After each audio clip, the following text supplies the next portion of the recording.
Guys, আজকে চলে এসেছে একটি মিনি ব্লগ নিয়ে, যেটা হচ্ছে আমার মাম্মা সারাদিনে কী করে সেটা তোমরা দেখতেই পাবে। আজ আমার মাম্মাম সারাদিনে কী করে। ও এখন যাই হোক দাঁত ব্রাশ করছে। আগে যেটা দেখেছো সেটাও হয়ে গেছে, সেটা এখন ওরা দাঁত ব্রাশ করছে, জামা পরবে, তারপরে টিপ দিতে যাব। টিপ দিতে দিচ্ছে না যেহেতু আমি জোর করে টিপটা দিলাম।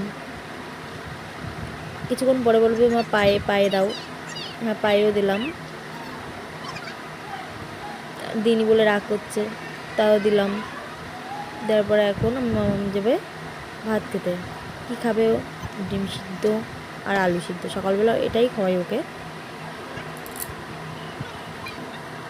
আর ফোন না দেখে ও খেতেই পারে না, ফোন দেখে দেখে ওর ভাত খেতে হয়। ফোন ছাড়া মোটেই ভাত চলে না। অনেক কষ্টে যুদ্ধ করার পরে ওকে ভাত খাওয়াতে হয়।